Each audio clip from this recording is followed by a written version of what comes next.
నమస్తే మిత్రులారా, నేను మీ శ్రీనివాస్ చౌహాన్ అడ్వకేట్. మిత్రులారా, ఎవరితోనైనా ఒక వ్యక్తి ఒప్పందం చేసిన తర్వాత మరణిస్తే అతని వారసులు ఆ ఒప్పందానికి బాధ్యులవుతారా? సో మిత్రులారా, మన దేశంలో ఇండియన్ కాంట్రాక్ట్ యాక్ట్ అనే చట్టం అమల్లో ఉన్నది. ఇందులోని సెక్షన్ 37 ఏం చెప్తుంది అంటే, ఎవరైనా ఒక వ్యక్తి ఏదైనా ఒక పని చేస్తానని లేదా ఏదైనా ఒక ప్రోడక్ట్ అమ్ముతానని ఒప్పందం చేసి ఉంటే అతను కనుక అకస్మాత్తుగా మరణిస్తే ఆ ఒప్పందం అమలుపరిచే బాధ్యత అతని యొక్క వారసులకు ఉంటుంది. అంటే ఆ వారసులు ఎంత నిష్పత్తిలో ఆ తండ్రి యొక్క ఆస్తులను పంచుకునే హక్కులను కలిగి ఉంటారో ఆ తండ్రి చేసినటువంటి ఒప్పందాలను కూడా అమలుపరిచే బాధ్యతను కలిగి ఉంటారు. ఇది ధర్మం అని చట్టం చెబుతుంది. కానీ కొన్ని సందర్భాలలో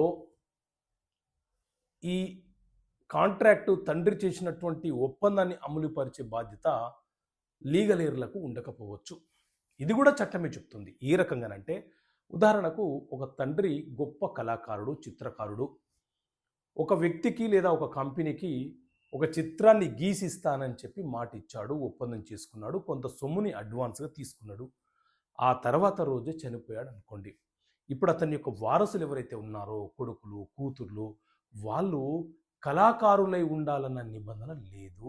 వాళ్ళు కళాకారులు కాకపోవచ్చు, వారికి చిత్రాలను గీయడం రాకపోవచ్చు. అలాంటి సందర్భాలలో ఆ తండ్రి చేసినటువంటి కాంట్రాక్ట్ను అమలుపరిచే బాధ్యత ఆ వారసులకు ఉండకపోవచ్చు.